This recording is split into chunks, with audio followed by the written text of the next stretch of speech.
The basic skill on this side, according to my rich dad, was you have to sell. Mm-hmm. You cannot be an entrepreneur if you cannot sell. Yeah. And that scared the crap out of me because, you know, I'm Japanese. I'm really a shy person. Mm-hmm. And my rich dad looked at me and he says, "You're shy, huh? Big deal. What are you going to do about it?" I said, "Well, you know, I just don't, you know, I just don't like rejection. I don't like this and I don't like that. And I could kill people, but I couldn't talk to them." Mm-hmm. So my rich dad's pressuring me. He says, I said, "I don't want to sell," because on my poor dad's side, you know, the Japanese side, salesmen are scum, salesmen are crooks, salesmen are con men. And on this side, sales, you have to have the ability to sell. Can you handle rejection? Mm-hmm. Can you, somebody say no to you, and can you come back? And I didn't want to do that. I'm a very shy person. So he says that shyness is killing you. Need motivation? Watch a top 10 with Believe Nation. Hey, it's Evan Carmichael, and I make these videos because you are probably the most ambitious person in your circle, but you know you're capable of more, and you get that push by surrounding yourself with the best. So today, let's learn from one of the best, Robert Kiyosaki, and my take on his top 10 rules of success. Enjoy. Rule number 2, always be a student. Hey, Robert, what advice would you give a 20-year-old man who is starting his entrepreneurial career? Start. I mean, study. I mean, what accumulates, you know, fat accumulates, but so does knowledge and wisdom. And so I could be sitting at a bar, you know, instead of listening to a Rich Cooper or Rollo, I could be sitting at a bar sucking down chicken wings and a Budweiser. Mm-hmm. That accumulates. Or I could be listening to YouTube, listening to you guys, and listening to Gammon, and listening to guys like Records. And I also listen to the Marxists. Some of these guys, they give me the creeps. Mm-hmm. There's a lot of Marxists and communists on YouTube. Well, you have to know your enemy, right? I mean, you have to know what they're plotting. Intel. It's called keep an open mind. You know what I mean? Rule number 3, seek the best teachers. I would say the most important thing at this juncture in history in 2022 is get smarter. Listen to real teachers. You know, that was the choice I had to make at the age of 9. Do I listen to my poor dad who was a PhD, or to listen to my rich dad? That's a tough decision for a 9-year-old kid. But when I came back from Vietnam, I flew for the Marine Corps. My poor dad said to go back to school and get my PhD. And I said, I can't do that. And I became an entrepreneur instead. So I never needed a job again. That was the difference. I was a free human being. I'm sitting in Sunday school at 7, and the Sunday school teacher says, "Hey, why were the 3 wise men wise?" And I said, "Because they were rich." She said, why do you think the wise men were rich? I said, "Well, they had gold, frankincense, and myrrh." She says, "That's not the reason they were rich." I said, "What's the reason?"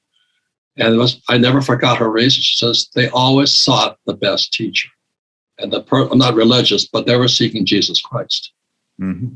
So in times of trouble, always seek the best teachers. Rule number 4, work on spiritual intelligence. Let me draw this picture. You guys have seen it before. But again, if you look at it this way, this is intelligences. And this is what makes us up. This makes us human beings. We have mental intelligence. Mm-hmm. We have physical intelligence. You know, like Tiger Woods is a fantastic golfer. I suck, you know. And then you have emotional intelligence. And emotional intelligence, they call it EQ, is the most important. Because I get my feelings hurt all the time. I get angry. I hallucinate in my head. You know, I think things that aren't true. But the biggest one of all is the spiritual. And the difference between mental and spiritual, it's very simple. Mental causes 2. So man, woman, good, bad, up, down. Where spiritual is 1. So I'll give you an example. Why do I do my work? Yesterday I was driving down the road and I saw this young guy. God, just broke my heart. You know, he's standing there in hot Phoenix sun, He's just unemployed, need money to feed the kids and all that. Now, mentally, I could say, well, get a job, you idiot, da-da-da. But spiritually, I am him. I feel for him. Yeah. So in my work, I work for this. I don't need the money. Yeah. But as my teacher was Dr. R. Buckminster Fuller. And he says, I don't work for me, I work for everyone. And that was one of the biggest lessons I got from the military. From the military, was very high spiritual intelligence. That's why your dad and I get along so well. Because when we went into combat, which is a horrible experience of good and bad people, enemy and friends, but when we climbed into our aircraft, there was a crew of 5. We became one.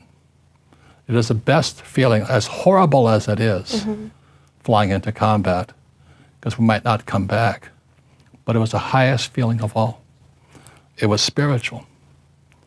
And I'm afraid it's not just millennials, it's human beings, Well, is this good? Is this bad? Is this the best Vuitton shirt? Can I get it at a better price? Or he's cute, or she's cute, but is there somebody better, right? Yeah, that's exactly what's going on. So you guys are stuck in your head, and I think you should get more into your spirit, saying, what can I do for my fellow human being? Yeah. What can I do for the environment? And I think the biggest secret of my success is I have all, we all have these. We all have some degree of physical things we do. Yeah. Emotionally, I'm a basket case a lot of the time, I get upset, I get angry, I get sad, I get my feelings hurt. And I'm always, this is good, this is bad, this is, you watch politics, it's all good and bad, it's a bunch of BS. But what keeps me going is this, and it's spiritual. Yeah. Is how can I serve others? How can I serve the planet? How can I fix this problem? Also, to make sure you're actually taking action after watching this video, I've designed a special free worksheet just for this video. The worksheet will highlight all of the lessons learned in this video, as well as pull out our 3 favorite learnings and quotes that will inspire you to actually do something. The worksheet will also give you space to write down what your key takeaways are and your specific plan of action to make sure you're getting results. If you want the worksheet designed specifically for this video, absolutely for free, there's a link in the description below. Go click on it and start building the momentum in your life and your business. I'll see you there. Rule number 5, understand infinite returns.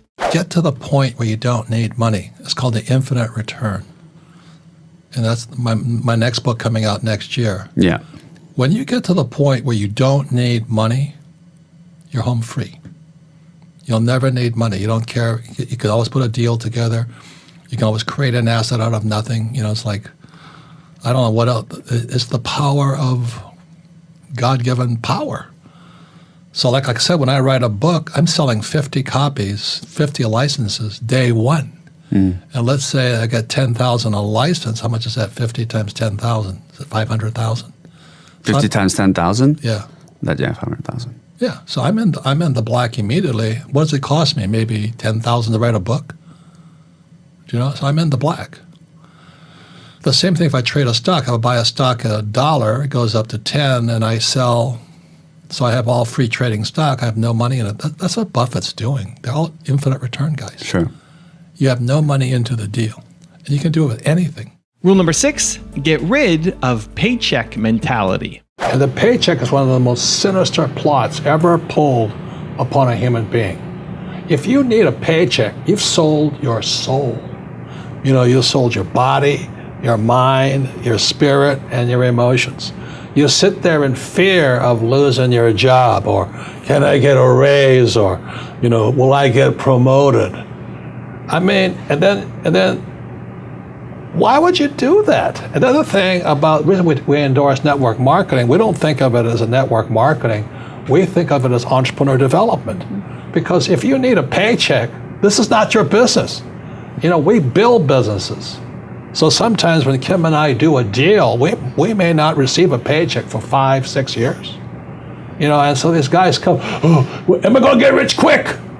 And some people do. I don't know if you do or not. But that is an employee, get rich, loser mindset. And so the thing that network marketing does is really kind of cure you of that loser paycheck, get rich quick mentality and actually build a business.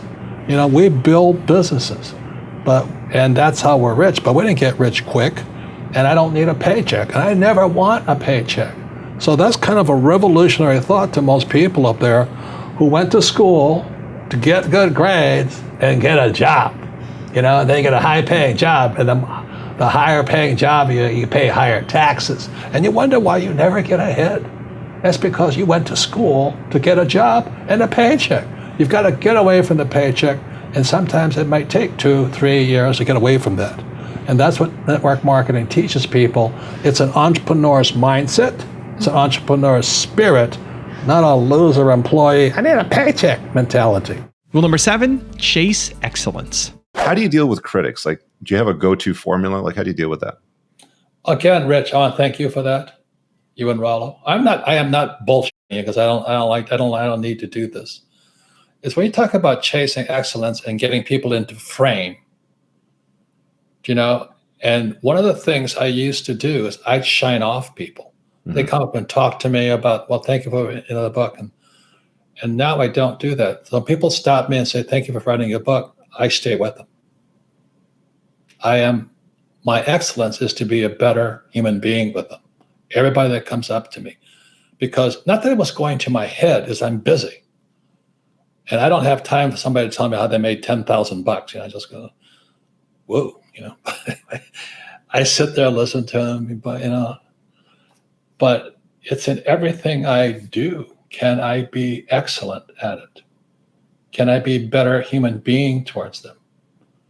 And it's in what that's what I'm saying. It's the word excellence is a mental word, but how do I convert it to action? And when I convert it to action, I change. You know, Maria Montessori, the Montessori school system, she says, what the hand does, the mind remembers. But too many academics, they have good memory, but they can't do shit. Mm. You know, I mean, that's my whole family, the great people, PhDs. I have one distant relative. He's 40 years old. He's living in the basement, and he's going for his second PhD. He can't find a job. I said, duh. Is God trying to tell you something? Yeah, so just don't pay attention to that. So what do you do? You don't have any time to pay attention to haters if you're chasing excellence, right? Well, there's a saying I have, you know, don't teach pigs to sing. It wastes your time. It annoys the pig. Yeah. So I don't argue with them. Rule number 8, be disciplined. I'm a writer, but I wouldn't be here if I didn't take the hard road. And the reason I couldn't write was because I was a surfer. Now, I love surfing, and I had dreams of someday becoming a professional surfer.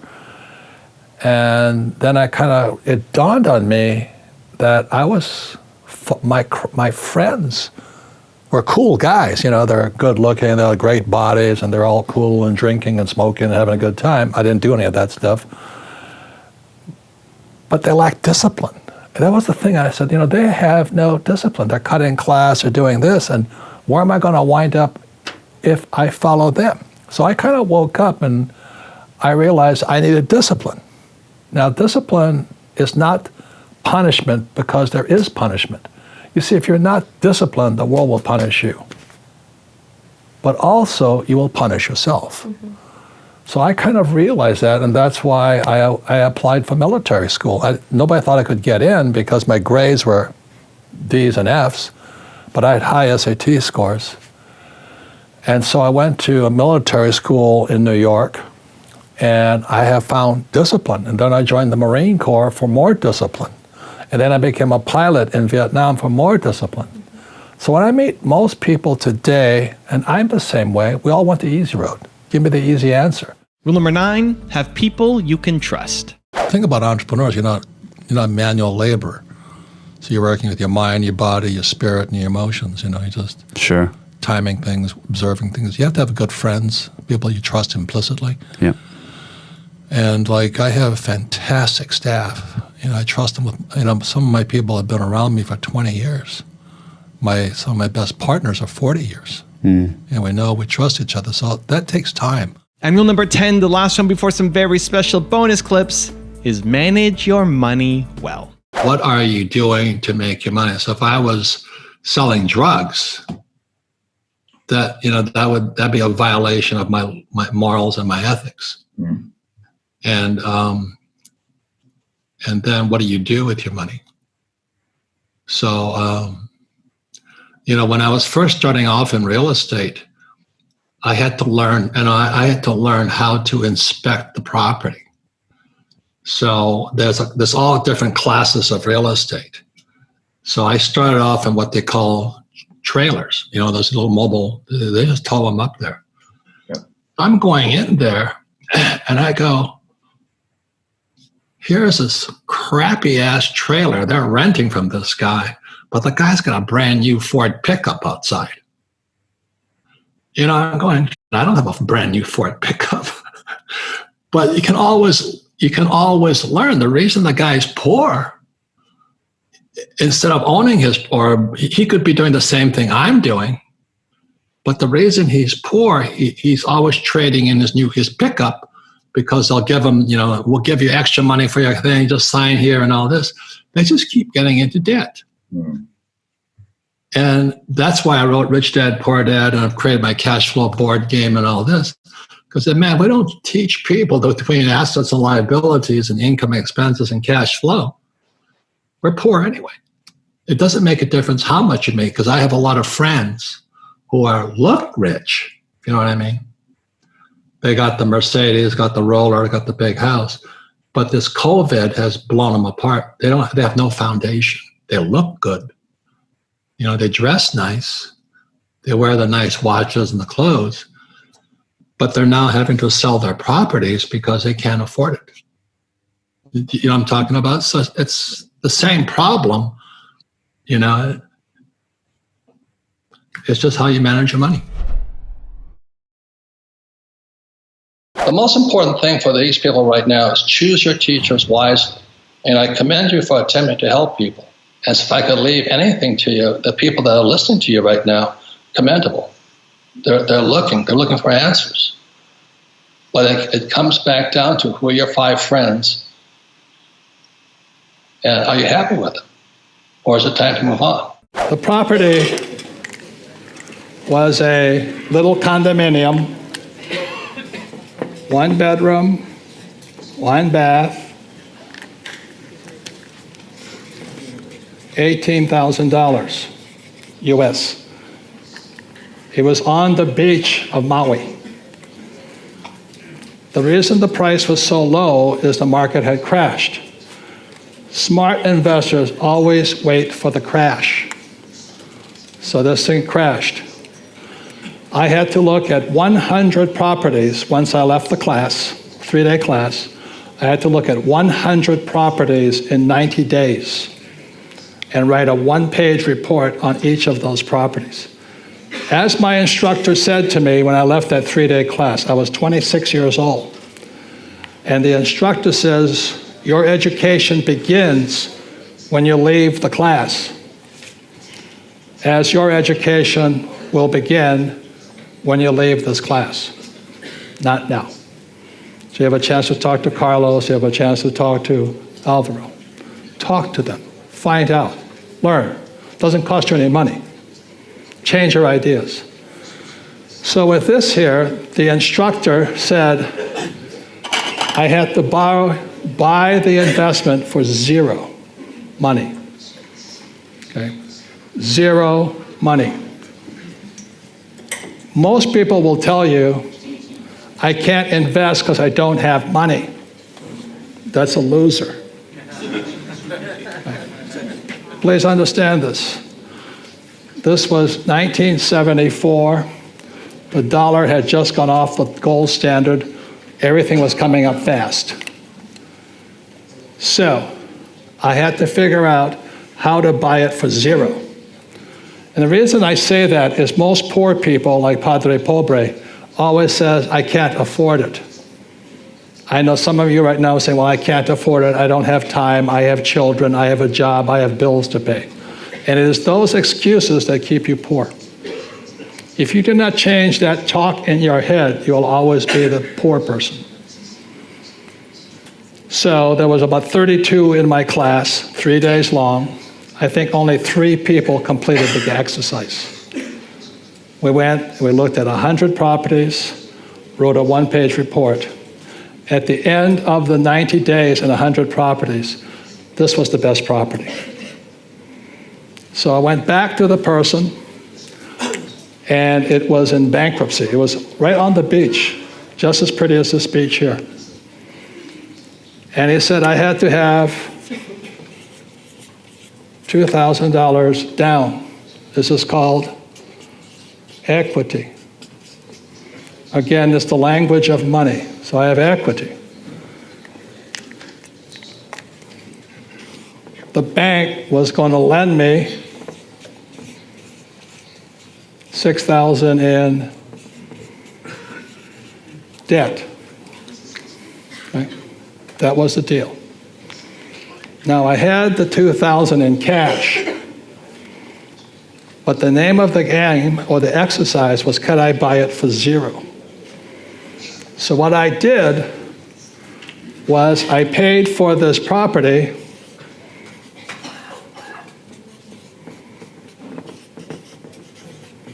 with a credit card.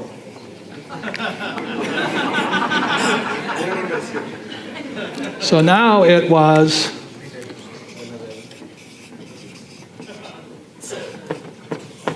$100% debt. Okay. With that 100% debt, I made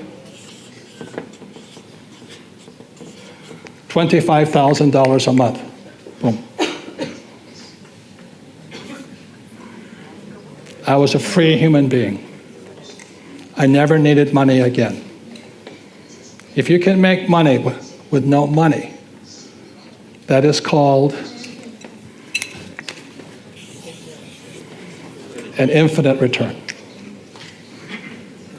Because I have no money in the deal. The biggest thing I can say to any entrepreneur is learn.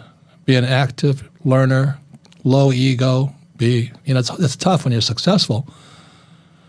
Because when my nylon and vertical surfer bullet business went to the moon, I was crashing down right after it.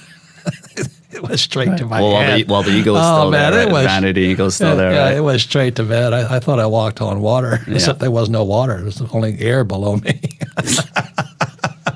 So I learned the hard way. I don't learn easy. And our job is to be wartime leaders and be brave, be courageous, get our skills up, get our entrepreneurial skills up, learn to sell, learn to communicate. Don't learn, my problem, Patrick, is I infuriate people because I attack them. Being a Marine is not right because I like to fight. And that's why I had to go to military school to discipline myself. So that's, if any of you out there, have young people, I have a lot of friends whose sons are wimps. They're just wimps. They're sitting at home sucking their thumb. And then now that they lost their job, they want to go back and get a job. Or exactly as you said, they'll make more sitting at home sucking their thumb. And we've lost another generation there. So it really is time to be a wartime leader. I went to war twice on the front lines. Yeah. And I changed. What happened? So I joined the Marine Corps. I go to flight school in Pensacola. I learned to fly. I go to Camp Pendleton. I strap on my weapons. I go to advanced weapons in Camp Pendleton. I go to Okinawa, and then they send me into Vietnam. And I came out of Vietnam about 4 months later, back to restage in Okinawa, and I thought everybody had changed. I looked at the fellow Marines, and I thought they were. And it wasn't that they were. I had been to war. You got tougher. You got stronger. It's different. When somebody's trying to kill you, every single mission, I went down 3 times. No way. Yeah. And I came back stronger and tougher. So I come back to Okinawa. I got like a week off, and they're going to ship me back into Vietnam again. I said, what happened to these guys? And it wasn't that they changed, I changed. So what happens to entrepreneurs who go out and they get their ass handed to them and they survive, if you survive, you see the world differently. And so that's what happened to you when you get injured and all this. Yeah. You see a different world. Whereas some peacetime who's climbing the corporate ladder right now, they just lost their job. They're sucking their thumb. This is the worst time for them. Yet for a wartime leader, they're excited. They're excited about it. Yeah. It's the best of times. Yeah. If you're an entrepreneur right now, the world's open to you. If you're an employee, your world's dead to you. If you've served in the military, you'll understand what real courage is. And that was the word I got. And I went to military school in New York only because I was such a screwed up kid in Hawaii surfing all the time. And so I needed some discipline. And when I meet people who are not successful, they lack discipline. It's not that they're not smart. They can't, it's not save money. They can't budget money. Well, the Japanese had a thing called kumiai. Kumiai. Okay. Kumiai was that if you lived in the same neighborhood in Hawaii and you were Japanese, all the Japanese stuck together. And my father, who was 6'4", for Japanese is pretty big, the kumiai would come and talk to our family about the Japanese sticking together. And my father threw them out. And these are he says, look, we're Americans. Get that in your head right now. So I had this conflicting cultural values. Sure. So again, for every entrepreneur, first thing you must inspect is what was your cultural heritage. Not that it's right or wrong. What were the values? The lesson is here, you got to choose your teachers wisely. When the market crashed in 2008, guess how much money I borrowed? A lot. $300 million. No way. From private investors, the bank, or how does that work? Because interest rates were dropping and real estate prices were going to the toilet. And when I walk into my banker, this is what Rich Dad Poor Dad is about. Rich Dad Poor Dad is about a financial statement. Income statement, balance sheet, statement of cash flow. It's a book on accounting. People don't even know it's a book on accounting. So I walked into my bank with my partner and had all this property that was floating to the surface. And I say, I'll take them off your hands. I just give me the money to buy the property. Wow. That's cojones. $300 million. Give me the money and I'll buy your properties for you. That's crazy. So it depends. And this is my whole thing. I'm now $700 million, almost $1 billion in debt. Really? You know why? Because I don't pay any taxes. The more debt I have, the less tax I pay. And the average guy goes, how do you do that? Because you have bad teachers. And so it's this whole thing that you got to choose your teachers wisely. That's why I wrote the book, Fake money, fake teachers, fake assets. I don't touch that garbage that Wall Street puts out. I don't have a 401k. I don't have stocks, bonds, mutual funds, ETFs. Doesn't mean you shouldn't, but I don't need them. Okay? Right. And the other part is, look, for you young guys, the best teachers are not in colleges. The best teachers are on YouTube. The best teachers are on YouTube. Wake up. And I made my usual wise ass remark, only lazy people use their own money. And that's because I have spent much of my life raising capital. Today you have crowdfunding and all that stuff. But the reason I had to learn to raise money was because I had no money. And so if you read Rich Dad, Poor Dad, in there, my rich dad always said, never say I can't afford it. And it was my rich dad and many of my teachers subsequent to that. They said, lazy people always say, I can't afford it. I don't have the money. That's why they're poor. They have a poor mindset. So instead of figuring out how to raise money, it's just really easy to be a loser. And I call it losers. It pisses them off. Because we all have the power, if we wanted to not be poor if we learned how to raise money. I say to young people, the millennials, you've been screwed. You're being left with a world that's absolutely in horrible shape, financially and all this. Student loan debt, pensions are collapsing, financial systems are collapsing, the rich are getting richer. But apparently somebody gave you something to get yourself out of this, and what the millennials have that I didn't have was an iPhone. The iPhone is the single most powerful. I cannot believe how much power that thing has. So it seems to me, I'm not really religious, I'm not political, but I'm saying that God does provide at some level, and God provided the millennials with an iPhone. Holy mackerel. all you have to do is sync your brain to that iPhone. You have more power than you and I ever had when we were their age. Do you know what I mean? The trouble is, if they haven't gone to school and they have a teacher that is incompetent, and we've all had incompetent teachers, their brain and the iPhone are not synced in to making money. Do you know what I mean? And if you can't make money with your iPhone, there's something wrong in your brain, not the iPhone's brain. The big question is how much is enough? Because I think the reason Kim and I are successful is we always started small. Mm-hmm. We actually stay small. Kitchen table. And we do keep doing the same thing, but we don't ever try to get big. We got big, but I think we got big by staying small. We did. I mean, our core group is very small. Yeah. And then we license out. So for those of you who think you have to start some mega company or make millions of dollars, that's not really true. And so I was talking to this one guy, and he says, well, I have a private pilot's license. And then, those guys, it's called the Big Dog.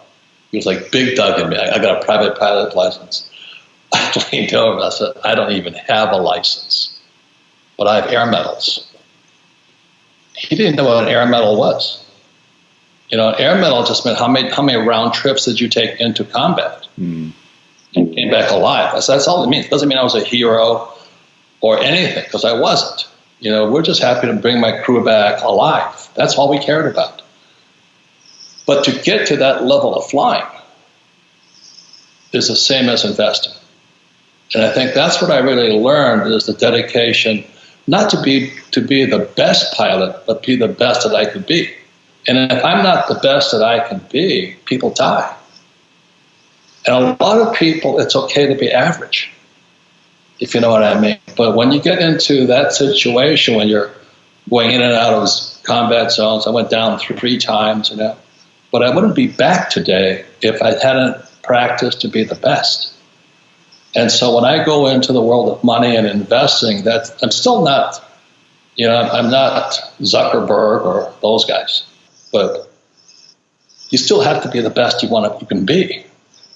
And that's how I can beat, investing in the stock market with diversified stock, with stocks, bonds, mutual funds, ETFs. If you're not willing to be the best that you can be, that's the best for you. You're an average person. Nothing wrong with being average. But there's something inside each of us that wants to be the best at something. And when I was reading your background, I think that's what you're pushing people, or asking people, what do you want to be the best at? And I just love the Marine Corps. I hated it when I was in it. I tell you what, they're not polite. But they demanded the best out of you. So today I carry those traits. I went to military school, and then I went to 5 years of Marine Corps and flying and all this. So when I hang out with my friends also want to be the best. And so in some of my books and things, I said, look at the 5 people you spend time with. If they're not striving to be the best, that's who you are too. The tax department, which every country has taxes, they want to know what kind of income do you work for. So when you say to someone your age, or a child to the parent to the child, they say, let's go to school, get a job. They're working for this type of income.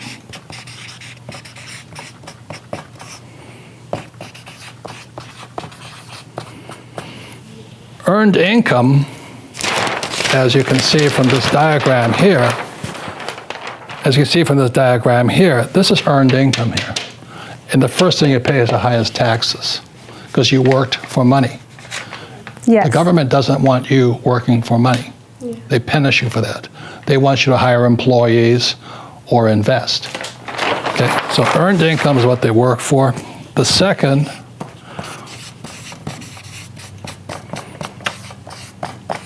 is portfolio income. It's also called capital gains. So if I buy a house for, let's say, $100,000, I sell it for $200,000, the $100,000 is capital gains.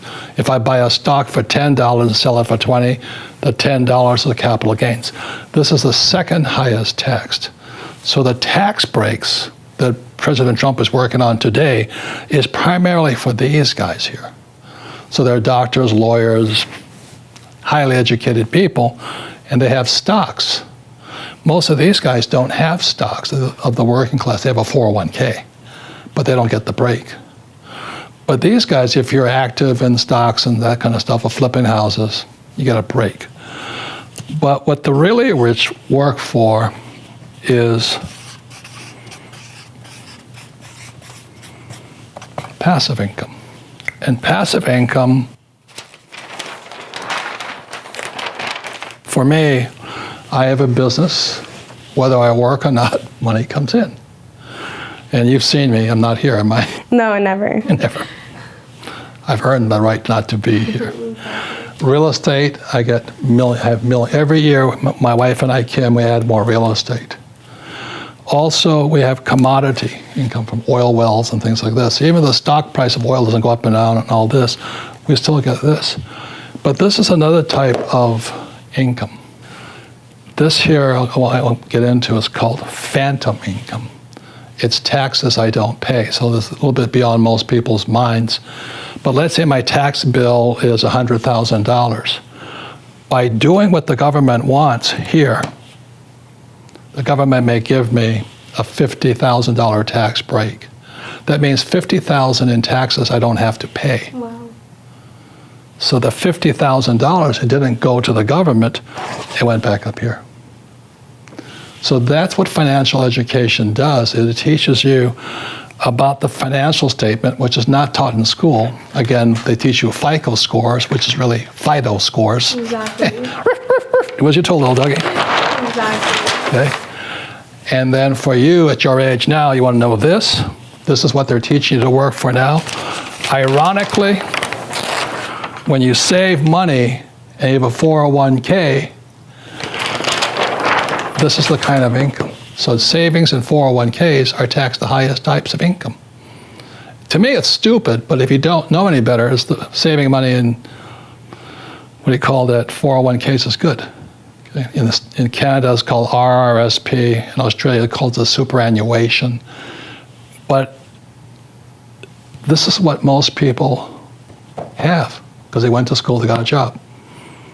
And then this is what the rich really have. It's passive, and it's because I'm an active investor. I don't buy this because this is passive investors. I am active, and I'm professional in all of these areas. So I work for passive income, which means I'm not here. The check comes in, the checks come in every year, and you've seen Kim and I, and your mother now, she's working on here. And so your mother's income keeps going up, your father's income keeps going up, and they don't have a job. I took 3 companies public through Toronto. First through VC, Vancouver Stock Exchange, and I had to migrate to the Toronto Stock Exchange. Why did I do that? To learn how to raise capital on public markets.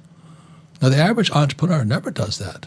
They keep opening their pizza shop, and they open 2 pizza shops. And that's about it, because they're in it just for the money. I wanted to learn something, so I took my first was an oil company in Portugal, and I took that public, and everybody told me there's no oil in Portugal, and I found out the hard way. They're right. There's no oil there. That company crashed and burned like a airplane coming out of the sky, And then the next thing, I started a silver company in Argentina, and we struck silver, and we did very well. Yeah. And then I started a gold company in China. And the Chinese took it. So Jesus. Those are priceless experience. Yeah. Aren't you bitter? I go, yeah, but that's what I did it for. You understand that? I did it for that. A big lesson for you is that it's nothing to do with the house, the car, the student loan. It has to do with where's the cash flowing. If the cash is flowing into your income statement, into your pocket, it's an asset. It's good debt. But if it's taking money from your pocket, it's bad debt. About debt, there's good debt and bad debt. If you're going to be successful, like whether you're an employee or entrepreneur, you've got to control the direction of your cash flow. First property there, it was in Maui, Hawaii in the 1970s. I bought it with a credit card. Wow. Property was $18,000, my first, but I've taken several real estate classes. And so I knew what to look for. I found this one property. It took a long time. When I found it, I just broke out my credit card and bought it, and it put $25 in my pocket. That's why, most guys, most major league athletes are broke within 6 years or something. They lose everything. Sure. Or a lottery winner. Yeah, because money never makes you rich. And so the thing is to invest in your life experiences, your mentors. So the story of Rich Dad, Poor Dad is choosing between two different teachers. You know, if I followed my poor dad, I'd probably be a government employee in Hawaii, you know, or a tenured teacher. Yeah. So it's a hard choice. You got to choose your teachers wisely. I'm still saying buy gold, silver, and Bitcoin. Now, but will gold and silver and Bitcoin go up and down? Of course. But that's why you want to buy the stuff early. So I'm in my entry price for Bitcoin is 9,000. You know, when it goes to, let's say, 20,000, I'm still in the money. So right now, I'm very impressed with Bitcoin. I like the blockchain idea. I'm learning more. I'm an old guy, but I'm learning. But I do think it's the money of the future. At least blockchain is going to help that out. All these other cryptos coming out, I don't know about it. I just think my friends who are in the know tell me that Bitcoin is still the old dog, the best one to buy. So, but I'm not saying buy Bitcoin. I'm just saying I'm buying Bitcoin. It's a big difference. And I'm still buying gold and silver, but I started buying gold at $50 and silver at $1. So I'm in the money. So the best time to prepare for a crash is before the crash. So think about this. If I'm right, I'm not saying I'm right. Let's say they blow this huge bubble. You know, Biden keeps handing out more stimmy checks and whatever these cartoons are doing. I mean, these guys are criminals. I mean, how can, you know, I'm not political, but Trump was building a wall in the southern border and Biden opens the gates. I'm going, this country could not be more screwed up. I can't believe it. You know, I can't believe it. So, ladies and gentlemen, it's better to be smarter than be euphoric right now. That's what I'm saying. So I get really rich when markets crash. So I'm watching Bitcoin. This is July 2021. When Bitcoin gets around 27 to 24,000, I get interested again. So that's like having Neiman Marcus go on sale. So let's say I like these pair of Prada shoes. So I love Prada shoes. Why? Because I have fat feet. They fit. Comfortable. They really are comfortable. But anyway, what was I talking about? Oh, so let's say Prada shoes at $500. Neiman raises the price. Oh, today it's $700. Would people rush in and buy Prada shoes at $700 when they're only $500? But that's what these idiots are doing today. They're buying stocks at all-time highs, buying real estate at all-time highs. I'm going, everybody's happy. Why do people get happy when you're buying assets at tops of markets? So if I'm not saying, if Neiman Marcus says, well, those Prada shoes that were $700 are now on sale at $1, guess what? I'm not going to say, oh, that's terrible. The shoe price crashed. No, I'm going to get really excited. I'm going to stock up on Prada shoes or whatever there is, you know? So ladies and gentlemen, only idiots buy at the top of a market. And today the world is full of idiots, full of idiots. Everybody's happy. So let me say it again. This is an old saying in my world of investing. How did you go broke? Well, two ways.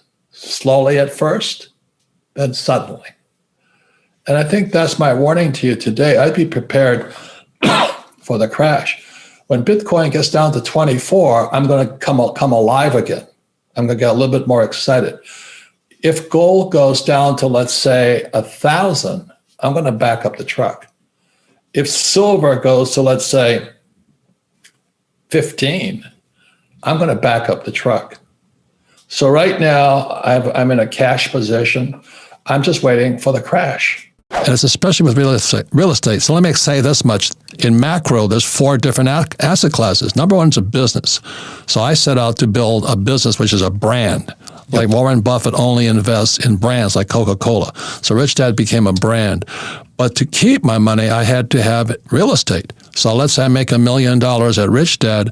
I go into real estate. I borrow $4 million. And then guys like Dave Ramsey are saying, get out of debt. I said, well, it's good for you, Dave, but it doesn't work for me because I hate paying taxes and I like making money.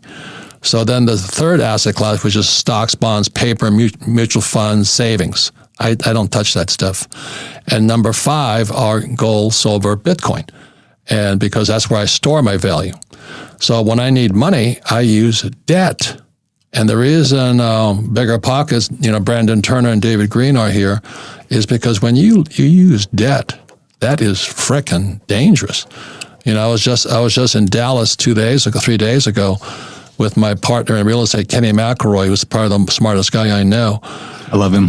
He's the best, man. He is one smart dude. And he stood up there on stage with me. I said, Kenny, how much money have you borrowed this half a year so far? $300 million. Yeah. He sucked the air out of the room. Do you know what I mean? I said, well, why did you borrow $300 million? So number one, we like to make money and we don't want to pay taxes. To me, that's smart. Finally, one day I had this transformational event. I did a thing called EST, Earhart Seminars Training. Everybody did it, and all this. And I sat in this room and I realized I was a liar. And I realized that's why I'd never be successful, because I could lie, cheat, and steal, and I was very good at it. And so I called up Captain Abrams, and I was living in Hawaii, in Waikiki. I was making a lot of money in real estate. And I called Captain Abrams, and I said, Captain, I'm coming in. He said, what do you mean you're coming in? I said, I'm going to come in. I will tell you what I know. He couldn't believe it. I just realized if I didn't confess my sins, as a Catholic would say, I'd go to hell. Hell is not in hell. Hell is I live with my lying, cheating, and stealing every day of my life. So I took the stand, and he deposed me. I told him the truth, the whole truth, and nothing but the truth. I told him every criminal event. They weren't really criminal. They were petty thieves. I did stupid things like fly this, did this, I machine gun goats from my helicopter. And I said, I did all this. At the end of it, 3.5 hours, I think I lost 20 pounds. And he said, I said to him, he says, Captain, I'm going to go to jail. He says, no, just thank you for telling the truth. He gave me an honorable discharge. And it was one of the most profound, transformational, metamorphosis. You go from an immature form to an adult form. I grew up. I said, holy mackerel, the truth will set you free. I understand that at a level that the average person will never know, because I had been such a scumbag, dishonest, disciplinary problem. And then, like with my wife, I've never cheated on her. Most of my friends cheat on their wives, 70% do. But when I said I'd get married this time, I would not cheat on her.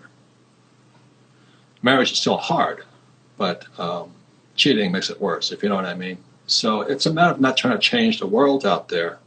The crisis is between this here and in your heart. And that's why being a military leader or wartime leader is important, because it's about courage at this time. It's about being truthful, being forthright, being upright, being a stand-up guy. That's the difference today. And it's not about what the crooks are doing, it's what you're doing. It was really hard because I didn't like, I'm actually a very shy person. Mm-hmm. So learning how to sell was the hardest thing I could do. Yeah. But if I hadn't spent 4 years learning how to sell, I never made it here, I never made it here. Mm-hmm. So the entire time that you were here, you were preparing to jump to the other quadrant. Correct. Mm-hmm. So every job is not so much for the high-paying job with job security. Yeah. For not everybody. Most people should have job security because they're not designed to be entrepreneurs. Mm-hmm. But if you're going to be an entrepreneur, then you better take this job and say, well, which way am I going to go? Yeah. Okay. So I knew my job at Xerox was to go here and here and here, not stay here. Mm-hmm. And I actually make so much money over here that I don't need job security. I need the money. So really that's the lesson. When you look at a job, you look at what can I learn more than how much can I make. Mm-hmm. And I think that's the biggest challenge. And if you look for a job where you can learn a lot, the harder the job, the better it is. That's why in 1997, I created the cash flow, 96, created the cash flow board game. It's the only game that teaches you accounting by having fun. So the cash flow game, I play at least 10 times because each time you play, you're learning something new. Well, what the game is doing, because you have to move pieces and write and all this stuff, is moving your neural pathways. You have to train, the most important thing is change the neural pathways in your brain. And the brain is driven by your heart. And when I meet somebody with an employee's brain, they say, I want job security. I want a good pension. Does it have medical benefits? That's their brain. It's them. I can't help them. They got to rewire the brain, because the economy takes place between this year and this year.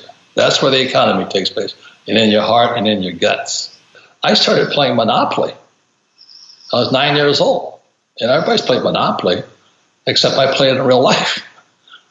4 greenhouses, 1 red hotel, tax-free. And if you're really going to learn to be rich, you have to learn how to sell, how to use debt, and how not to pay taxes. That's the game. Do you know why they tell you to save money? I don't know. Because the system of banking, it's nothing to do with communism or capitalism. It's the banks run the world. The rich run the world. They don't care if you're communist or capitalist.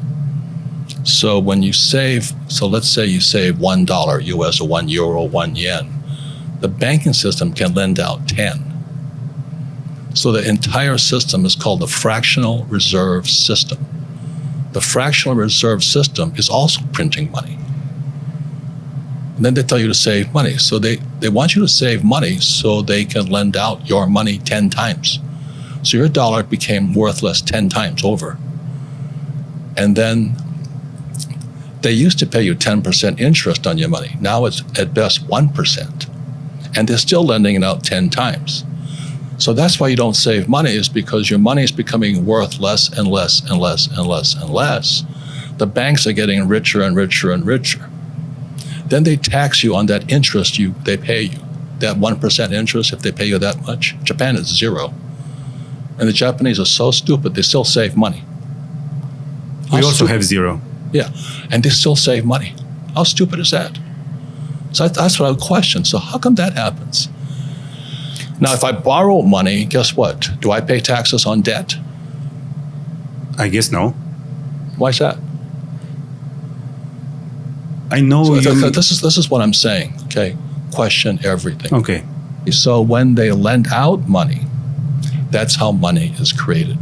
Money is debt. They lend out them. Why is debt tax-free? I don't know. Because that's how money is created. And so the banks love it. They love people who borrow lots of money. So how do I get rich? I borrow money. And I buy assets with it. The poor person borrows money and buys liabilities like purses, cars, houses, and they get poorer and poorer and poorer. But I use debt. I borrowed $300 million after the crash, dollars. In 2000, by 2010, I had borrowed $300 million to buy real estate that made me rich. And the interest rates kept coming down, so that my cost of money kept coming down. And so everybody else is saying, oh, you should get out of debt. You know why? Because they don't question the hypnosis they're under. You've been hypnotized to work hard for money, to save it. The fractional reserve system prints it. And then you pay taxes after taxes. So I have all this debt, and I get rich. It's a great time to be an entrepreneur because if you're smart, you have a good spirit, and you learn quickly. See, the greatest thing about an entrepreneur is how fast can you learn.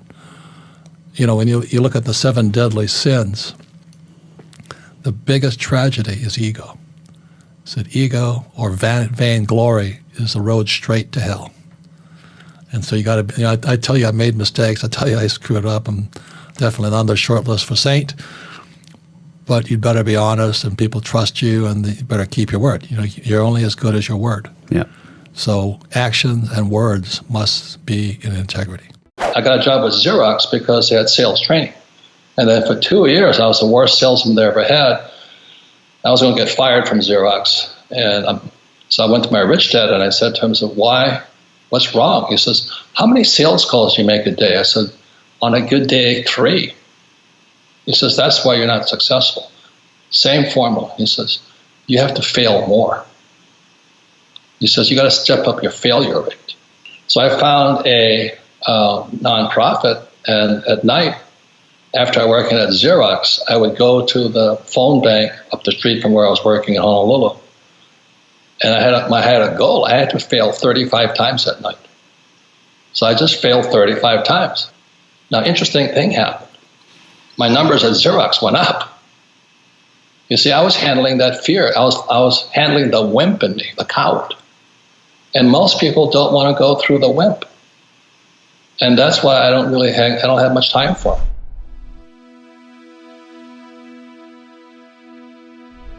Because you made it this far in a video, I want to celebrate you. Most people start and don't finish. Most people never actually follow through. Most people say they want something, but they don't ever do the work to actually get it. But you are different. You are special. Believe Nation, you made it here all the way to the end, and I love you. So as a special celebration, if you put a hashtag believe down in the comments below on this video, I will showcase you and celebrate you somewhere on the screen in a future video because you are awesome. For 10 more amazing rules from Robert Kiyosaki, check the video right there next to me. I think you'll love it. Continue to believe, and I'll see you there. You've been making headlines, everyone's covering it, where you're warning people, hey, folks, brace for a major market crash here. Right. What do you bring us this Christmas, Robert?